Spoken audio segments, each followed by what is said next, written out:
नमस्कार, the edutech में आपका स्वागत है। A way to geography. The Edutech का सहकार सौरमंडल के बौने ग्रह। आइए जानते हैं आज एडुटेक ने क्या प्रस्तुत किया। बौने ग्रह। अब हम ग्रहों के दूसरे समूह बौने ग्रहों के बारे में अध्ययन करेंगे जो नेपच्यून पश्चात के पिंड या क्यूबियर बेल्ट के बोनट जैसी संरचना में स्थित है। इसे अन्य नाम प्लूटोनिक या प्लूटोनॉइड्स भी कहा जाता है। बौने ग्रहों के समूह को अंतरराष्ट्रीय खगोलीय संघ के द्वारा दो श्रेणियों मान्यता प्राप्त तथा प्रत्याशी श्रेणी में रखा गया है। आइए इनके बारे में संक्षिप्त जानकारी प्राप्त करते हैं। आईएयू के अनुसार बौना ग्रह एक गोलीय पिंड है जो सूर्य की परिक्रमा करता है, लगभग गोलाकार ग्रहण करने के लिए पर्याप्त द्रव्यमान भी रखता है। अपनी कक्षा के आसपास के क्षेत्रों को साफ नहीं करता, अर्थात उसमें दूसरे भी पिंड घूमते रहते हैं। और यह चंद्रमा भी नहीं है, अर्थात सौरमंडल के ऐसे पिंड जिन्हें हम चंद्रमा नहीं कह सकते, उनकी कक्षाएं अन्य आकाशीय पिंडों से युक्त होती हैं तथा लगभग गोलाकार होते हैं और सूर्य की परिक्रमा करने वाले होते हैं। उन्हें ही बौना ग्रह कहा जाता है। हमारे सौरमंडल में इस समय आईएयू की मान्यता प्राप्त 5 बौने ग्रह हैं, जिसमें से एक क्षुद्र ग्रहों की पेटी में स्थित है, जबकि अन्य 4 क्यूपियर बेल्ट या नेपच्यून पश्चात छोटे बर्फ की दुनिया के सदस्य हैं, जिन्हें प्लूटोइड्स कहा जाता है। प्लूटोइड्स के अंतर्गत प्लूटो, मेकमेक, हाउमिया तथा एरिस आते हैं, जबकि सेरेस बौना ग्रह तो है परंतु प्लूटोइड्स नहीं है। बौने ग्रह के कुछ मानक जिसमें आकार है 620 किलोमीटर से बड़े या सबसे बड़े क्षुद्र ग्रह के आकार से बड़े होने चाहिए। यह आकार इतना होना चाहिए कि अपने गुरुत्वाकर्षण बल के कारण वह गोलाकार हो सके। घनत्व तथा द्रव्यमान बहुत मायने नहीं रखते हैं या अपर्याप्त होना चाहिए। प्लूटो सबसे पहले हम जानते थे। प्लूटो 2006 से पहले सौरमंडल का नवा ग्रह था, किंतु आईएयू की नई परिभाषा के बाद यह अपने ग्रह होने का दर्जा खोकर दूसरे वर्ग का प्रमुख पिंड बन गया तथा उस वर्ग का प्रतिनिधित्व भी करता है। प्लूटो का नाम 11 साल की वेनेसिया बर्नी ने 1930 में सुझाया था। इसकी खोज तांबाग ने 18 फरवरी 1930 को किया। यह बुध से 30 गुना छोटा है। इसका व्यास 2380 किलोमीटर है। यह सूर्य से 30 एयू की दूरी पर या 3 अरब 20 करोड़ 22,25,222 किलोमीटर की दूरी पर अति परवलयाकार पथ पर सूर्य की परिक्रमा करता है। इसका एक साल 90,530 पृथ्वी दिवस के बराबर होता है या 248 पृथ्वी वर्ष के बराबर होता है। इसका एक दिन 153 घंटे का होता है। रोमन इसे पाताल का देवता भी मानते थे। यानी प्लूटो क्यूपियर बेल्ट में अब तक का ज्ञात सबसे बड़ा पिंड है। इस पर भू आकृतियां हैं, जिसमें व्यापक मैदान, पर्वत श्रृंखला, कई ऊंचे ज्वालामुखी पर्वत। कुछ क्षेत्र बेहद चमकीले हैं तो कुछ बहुत अंधेरे में हैं। प्लूटो एक पतले वायुमंडल से भी घिरा है, जिसमें नाइट्रोजन है, यानी नाइट्रोजन की अधिकता है। इसमें 150 किलोमीटर मोटी धुंधली परत है, यानी ये पूरा जो होता है धुंधली परत और मोटी परत है। इसलिए पूरा जो वायुमंडल है इसका। प्लूटो में कोई छल्ला नहीं है, यानी इसके पास कोई रिंग्स नहीं है। यह सूर्य की परिक्रमा एक झुके हुए पथ पर करता है, यानी जैसे सभी ग्रह एक प्लेट की जैसे संरचना में एक ही तल में लगभग परिक्रमा करते हैं, तो इसका जो परिक्रमा का पथ है वह अन्य ग्रहों की अपेक्षा झुकाव लिए हुए है। प्लूटो को पहला क्षुद्र ग्रह बौना ग्रह माना जाता है। यह अपने अक्ष पर मीन्स इसकी एक्सिस ऑफ रोटेशन से 57 डिग्री झुका है, जो अरुण नेपच्यून ग्रह के बाद सर्वाधिक है। इसके पास 5 चंद्रमा है, जिसमें चेरोन सबसे बड़ा है तथा 6.5 दिन में प्लूटो की परिक्रमा भी कर लेता है। अब प्लूटो की परिक्रमा 6.5 दिन में अब उसका चेरोन कर लेता है और प्लूटो भी अपने अक्ष पर 6.5 दिन में घूम जाता है। अर्थात चेरोन की जो शक्ल है प्लेटो से देखने पर वो हमेशा वही उसको दिखेगी, यानी ये एक ही जगह पर फिक्स रहते हैं, लगभग ज्वारीय रूप से फिक्स है।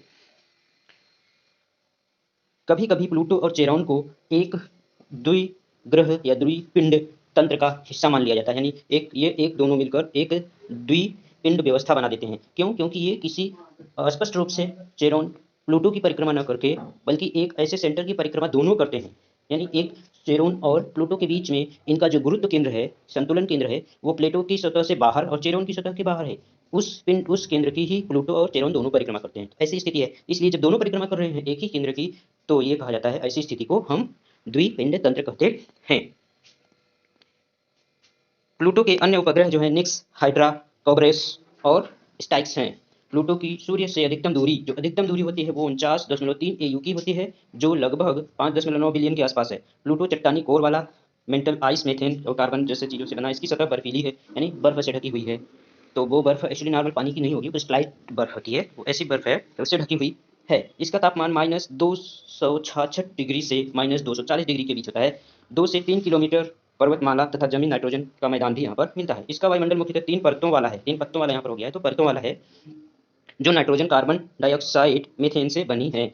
इसका वातावरण काफी कुछ उच्च तारे जैसा है, यानी वातावरण उच्च तारे कैसे? जब सूर्य के नजदीक होता है तो वायुमंडल प्रकट होता है और जब दूर जाता है तो वायुमंडल गायब होने लगता है। तो इस तरीके से यह है। तो यहाँ पर जो सूरज की रोशनी है 5.5 घंटे या 281.659 मिनट में पहुंचती है। इसका घनत्व 2.2050 ग्राम प्रति घन सेंटीमीटर तथा गुरुत्व बल 0.63 मीटर प्रति सेकंड स्क्वायर है। यह जब सूर्य के नजदीकतम दूर होता है, यानी नजदीकतम दूर होने का मतलब दूर तो है, लेकिन जो पेरिहेलियन होता है जब इसकी स्थिति, तब नेपच्यून की कक्षा में आ जाता है, यानी नेपच्यून अब इसके बाहर हो गया, अब वो इससे पहले हो जाता है, नेपच्यून की कक्षा में स्थित हो जाता है।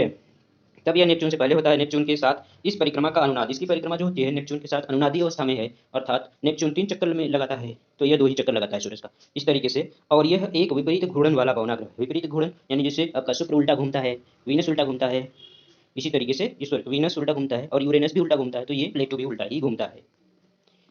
इसके अगले जो हैं बौने ग्रह के रूप में लिस्टेड है जो, वह है सेरेस। सेरेस मंगल और बृहस्पति के बीच स्थित क्षुद्र ग्रह की पेटी है। हमारे ये सौरमंडल में मुख्य रूप से 3 पेटियां हैं, क्षुद्र ग्रह की पेटी, क्यूपियर पेटी और वुड क्लाउड की पेटी। तो बहुत दूर है, वो संकल्पित है, यानी अभी प्रूफ प्रमाणित नहीं हुई, लेकिन 2 मुख्य हैं। उसके बाद फिर आ जाती है एक स्कैटर डिस्क। तो खैर उन सब बातों को छोड़ते हैं, यहाँ पर आते हैं सिरिस मंगल और बृहस्पति के बीच स्थित क्षुद्र ग्रह पेटी के सबसे बड़ी वस्तु, यानी उस पेटी में जो पाया जाता है सबसे बड़ी वस्तु है, यानी सबसे बड़ा क्षुद्र ग्रह है। अभी इसके बाद फिर वेस्टा आ गया है, इसके बाद ये चूंकि गौना ग्रह हो गया तो क्षुद्र ग्रह बचा वेस्टा सबसे बड़ा है।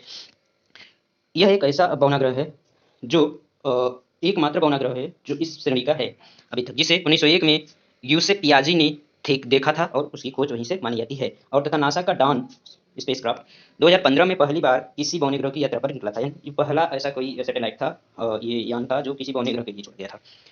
तो यह अपने पड़ोसियों से, सुदूर ग्रहों से काफ़ी अलग है, डिफरेंट है ना। इसका जो पूरा इस बेल्ट का जो द्रव्यमान है, भार है, उसका 25% यह अकेले ही ग्रह धारण करता है। सूर्य से 2.77 एयू की दूरी पर है। इसका एक वर्ष 4.6 एक पृथ्वी वर्ष के बराबर होता है। सेरेस का नामकरण रोमन मक्के और फसल की देवी सेरेल्स होते हैं ना, सेरेल्स, हाँ वही, फसल की देवी के नाम के रूप में हुआ है।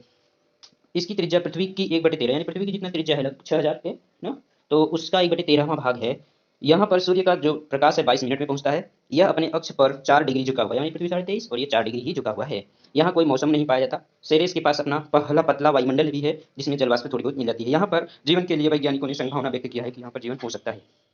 यह सूर्य से 41,36,90,250 किलोमीटर की दूरी पर स्थित है। इसकी भूमध्य रेखीय त्रिज्या 476.2 किलोमीटर है। इसका घनत्व 2.09 ग्राम प्रति घन सेंटीमीटर तथा गुरुत्व बल जो होता है 0.028 मीटर प्रति सेकंड स्क्वायर है। यह पृथ्वी से 13 गुना छोटा है, यानी 1/13 है। इसका एक एक दिन 9 घंटे का होता है। ठीक है, इसका एक दिन 9 घंटे का होता है, जो पृथ्वी के 9 घंटे के बराबर ऐसे मानता है। तो अब इसके बाद हम पढ़ते हैं जो तीसरे क्रम का है आपका बौना ग्रह, वो है मेक।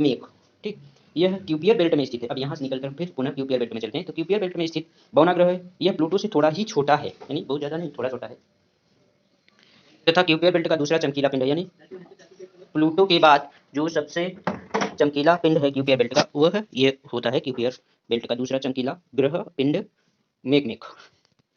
यह सूर्य की परिक्रमा 305.34 वर्ष में पूरा करता है। इसका एक दिन 22.48 घंटे का होता है। इसकी खोज 31 मार्च 2005 में ब्राउन, टूजलो, रोबिनोविट्स के द्वारा किया गया।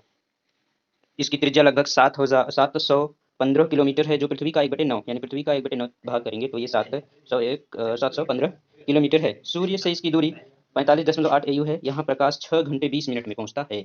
यह क्यूपियर बेल्ट के बर्फीले पिंडों के डोनेट आकार वाले क्षेत्र में रखता है, यानी जहाँ पर ये बीच में भरा हुआ भाग है वहाँ पर यह मिलता है। इसका औपचारिक कोड नेम जो प्रारंभ में इसका नाम रखा गया था 2016 नेम था जो ईस्टर बनी इसका नाम रखा गया था पहले। 2016 में हबल स्पेस टेलीस्कोप ने इससे इसके जो चंद्रमा है उसको भी देखा। उसका नामकरण रपाई नुई देवता के आधार पर प्रजनन क्षमता का देवता, जो इसका टेलीस्कोप से इसके चंद्रमा को देखा गया था उसका नाम अभी ऐसे ही रखा गया, लेकिन इसका जो नाम है रपाई नुई देवता के आधार पर नाम पर इसे प्रजनन क्षमता का देवता मेक रखा गया। इसकी सूर्य से औसत दूरी 6,84,70,00,000 किलोमीटर है। यह 15,818 किलोमीटर प्रति घंटे की गति से सूर्य की परिक्रमा करता है। यह बहुत ही पतले वायुमंडल से घिरा है, जिसमें नाइट्रोजन की प्रधानता पाई जाती है, जो इसके उपसौर की स्थिति में प्रकट होता है। उपसौर पेरिहेलियन के समय प्रकट होता है, क्योंकि ये बहुत दूर स्थित होते हैं, दूर जब ठंडा होकर जम जाता है। इसका एक चंद्रमा है जिसकी चर्चा भी आगे की है, हबल स्पेस टेलीस्कोप ने देखा था इसको, जिसका निक नेम अभी MK2 है। इसका एक दिन यानी मेक का एक दिन 22.48 घंटे का होता है, लगभग पृथ्वी के तरह। इसके बाद अब तीसरा जो आपका प्रमुख बौना ग्रह है उसका नाम है होमिया। क्यूपियर बेल्ट में स्थित यह सबसे तेज घूर्णन करने वाला है, यानी सबकी अपनी अपनी विशेषता, वो चमक रहा है, उसके पास छल्ले हैं, किसी के पास छल्ले नहीं हैं। और ये क्या करता है, ये सबसे ज़्यादा चमकने वाला है, ये तेज़ घूर्णन करने वाला, घूमने वाला है। यह लगभग प्लेटों के आकार का है, यानी लगभग आकार वही सेम है। 7 मार्च 2003 में इसकी खोज की गई। इसका नामकरण हवाई की उत्पादकता की देवी, यानी जो अभी उसका नाम था मेकमेक था ना, तो वो भी उत्पादकता का देवता था और ये उत्पादकता की देवी है, जिसके नाम पर इसका नाम रखा गया है होमिया। इसकी गति 16,191 किलोमीटर प्रति घंटा है। यह पृथ्वी की 1/4 त्रिज्या वाला पिंड है, यानी पृथ्वी की त्रिज्या का 1/4 जो त्रिज्या है आएगा वो इसकी त्रिज्या है। सूर्य से इसकी दूरी 43 एयू है तथा यह प्रकाश यहाँ 6 घंटे में पहुँचता है। सूर्य की परिक्रमा में इसे 285 वर्ष का समय लगता है। यह 4 घंटे में अपना घूर्णन पूरा कर लेता है। यह फुटबॉल जैसा दिखाई देता है, यानी पूरी तरीके से गोलाकार नहीं है, क्योंकि तेज घूमता है तो थोड़ा बहुत तो डिफरेंस हो जाएगा। 2005 में इसके चंद्रमाओं की खोज हुई, यानी इसके पास चंद्रमा भी है। तो जो खोज हुई कितना, 2005 में। इसकी जो त्रिज्या है, त्रिज्या 620 किलोमीटर है, यानी 1/4 है तो 1/4 620 किलोमीटर है। यह सूर्य से 6 अरब 45 करोड़ 20 लाख किलोमीटर दूर है। इसकी जो चंद्रमाएं हैं वो होमिया देवी है, होमिया देवी की लड़कियां हैं। उसका नाम था नेमका तथा हियाका, तो इसके चंद्रमाओं का नाम भी नेमका और हियाका रख दिया गया। ये पहला बौना ग्रह है जिसके पास छल्ला भी है, अपना खुद का छल्ला भी इसके पास है, यानी रिंग्स इसके पास मिलती हैं। इसे 2008 में बौने ग्रह की श्रेणी में रखा गया, यानी मान्यता दे दी गई, भाई तुम भी आ जाओ बौने ग्रह में। फिर आखिरी जो बौना ग्रह है जो अभी तक मान्यता प्राप्त है वो है एरिस। एरिस लगभग प्लूटो के आकार का बौना ग्रह है। यह भी प्लूटो के आकार का ही है, वो भी प्लूटो के आकार का ही है, नियर अबाउट। पहले तो ये माना जाता था कि एरिस प्लूटो से बड़ा है, इसलिए सारा सिस्टम ही चेंज किया गया कि अब क्या होगा, तो वहीं से सारा कुछ शुरू हुआ 2006 के पहले। तो जो बाद में इसमें जब न्यू होरिजन गया खोज करने के लिए तो पता चला नहीं, प्लूटो तो जितना हम सोचते थे उससे बड़ा है, ठीक है ना। तो इस तरीके की चीज़ें हुई हैं। तो एरिस लगभग प्लूटो के आकार का बौना ग्रह है। इसकी खोज 5 जनवरी 2005 को माइक ब्राउन, रोबिनिट्स और टूजिलो द्वारा की गई। इसका मूल नाम जो शुरुआत में इसको रखा गया 2003 UB 373 है। इसका नामकरण प्राचीन ग्रीक देवी जो थी वहाँ पर कलह और संघर्ष की देवी थी एरिस, उसी के नाम पर इसका नाम एरिस कर दिया गया। इसकी त्रिज्या 1163 किलोमीटर है। यह सूर्य से 68 AU की दूरी पर है, यानी बहुत दूर है इन सबसे, तथा या 10 अरब 12 करोड़ 50 लाख किलोमीटर दूर है। सूर्य का प्रकाश यहाँ 9 घंटे में पहुँचता है। इसका घूर्णन 25.9 घंटे का है, यानी पृथ्वी से जितना दिन होता है उससे थोड़ा सा छोटा दिन होता है, ठीक है। तो सूर्य की परिक्रमा 557 वर्षों में पूरा करता है। इसका एक चंद्रमा है जिसे डिस्मोनिया कहा जाता है। एरिस का तापमान -217 से -243 डिग्री सेल्सियस है। यह क्यूपियर बेल्ट की बाहरी सीमा के बाद, यानी उसकी क्यूपियर सीमा, क्यूपियर क्या था, पिन वो था ना, चलते हैं इसे, बेल्ट थी, उसकी जो बाहरी सीमा है उसके बाद का जो है बिखरा हुआ मलबा है जिसे बोलते हैं स्कैटर डिस्क रिंग। तो स्कैटर डिस्क में यह फैला हुआ है, मलबे का हिस्सा है। यह पृथ्वी के चंद्रमा से थोड़ा सा छोटा है। इसे जेना, पहले इसे जेना के नाम से जाना जाता था। बौने ग्रह के लिए जो प्रत्याशियों की सूची है जो कि अभी चुनाव हो रहा है, चुने जाएंगे, तो जो चुनाव है उस चुनाव में से जो सेलेक्ट होगा, इलेक्ट होने के बाद बौने ग्रह में आ जाएगा, उस बौने ग्रह के परिवार का सदस्य बनेगा। उसमें कुछ नाम है यहाँ पर, उनकी दूरी और खोज वर्ष के अनुसार यहाँ पर दिया गया है। तो आइए देखते हैं। पहला नाम बहुत सुंदर है, आर्कस यूनान। इसका जो दूरी है 39.22 AU और 2004 में इसकी खोज हुई। ठीक, जो उसके बाद है 2003 AZ84 और इनकी दूरी भी है 39.3, 2003 में खोजा गया। एक्सन, एक्सिन एक्चुअली इसका नाम होता है एक्सियन। तो उसकी जो दूरी होती है 39.70, 2001 में ही खोजा गया था, लेकिन अभी तो इसको मिला ही नहीं। इसके पहले इन सबको मिल गया, 2005 में खोजा गया, इनको भी मिल गया, ठीक है। और फिर इसके बाद है 90568 2004 GB9, 42.10 AU की दूरी पर है, 2004 में खोजा गया। फिर इसके बाद है 55639 2002 X300, 43.8 AU की दूरी पर है, 2002 में खोजा गया। फिर कुआवर, कुआवर, ठीक है, कुआवर ये 43.61 AU की दूरी पर है, 2002 में खोजा गया। फिर है 55565 2002 AW197, 47.12 AU की दूरी पर 2002 में खोजा गया। फिर सेडना है, सेडना तो जो है 488.98 AU की दूरी पर। ये किससे है, एरिस से भी बहुत दूर है। और ये किसका सदस्य माना जाता है, ये डिटैच्ड जो बेल्ट है, डिटैच्ड बेल्ट है, क्यूपियर बेल्ट के आगे स्कैटर डिस्क, स्कैटर डिस्क के बाद छोड़े हुए पिन, यानी छोटे बिखरे परिवार, बिखरे परिवार के बाद डिटैच्ड अलग जुड़े हुए भाग, उसका ये सदस्य है सेडना, ठीक है। इसकी खोज 2003 में हुई। अभी एक खोज चल रही है कि हमारे प्लेनेट, हमारे सोलर सिस्टम में एक परिकल्पित ग्रह एक्स है। क्यों है, क्यों है, क्योंकि जो हम देखते हैं सेडना और सेडना का जो परिवार है उसके पास जो होता है बाहरी क्यूपियर बेल्ट के जो पिंड है उनकी जो कक्षा है ना बहुत अलग थे, कहीं पास है तो कहीं बहुत दूर हो गई है सूरज से। तो इसलिए ये जो अव्यवस्था है उसको परिभाषित करने के लिए, व्यवस्थित करने के लिए वैज्ञानिकों ने यह मान्यता रखी कि क्यूपियर बेल्ट के कई दूर, बहुत पार, यानी उसका जितना यहाँ से क्यूपियर बेल्ट की दूरी है उसका 20 गुना दूर, लगभग हमारे पृथ्वी से 7 गुना बड़ा या 20 गुना बड़ा, ठीक है, एक ग्रह होना चाहिए। तभी इसका जो प्रभाव होता है कि ये सब ग्रह जाके उधर घूम जाते हैं जो पिंड कौन से बौने ग्रह हैं उधर घूम जाते हैं और दूसरे आकाशीय पिंड हैं तो घूम जाते हैं, तो ये संभव है तभी उसके गुरुत्वाकर्षण में खींचते होंगे, ऐसा है। तो यहाँ पर क्या है, काल्पनिक ग्रह एक्स जो पृथ्वी से 10 गुना और नेपच्यून की तुलना में सूर्य से 20 गुना दूर अधिक है, यह सूर्य की परिक्रमा 10,000 से 7,000 पृथ्वी वर्ष में लगाने वाला हो सकता है।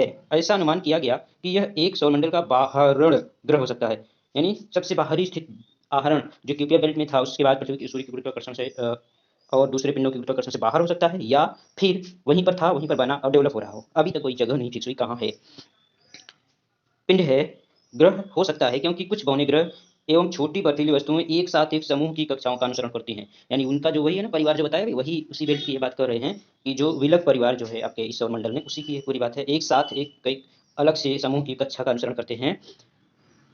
विश्लेषण करके कैलटेक की टीम, कैलटेक साइंटिस्ट है, कैलटेक की टीम ने इसकी भविष्यवाणी की यह एक बड़ा अनदेखा ग्रह जो है उसकी गुरुत्वाकर्षण उन पिंडों के असामान्य कक्षाओं की व्याख्या कर सकती है, ये मान्यता है। यानी वो क्यों कर रही है ये अगर ऐसे मान लेते हैं तो व्याख्या हो सकती है, इसलिए इसे काल्पनिक एक्स ग्रह कहा जाता है। तो ये है आपका बौने ग्रह की सीरीज, बौने ग्रह के बारे में सब कुछ जिसे प्रस्तुत किया द एजुटेक ने।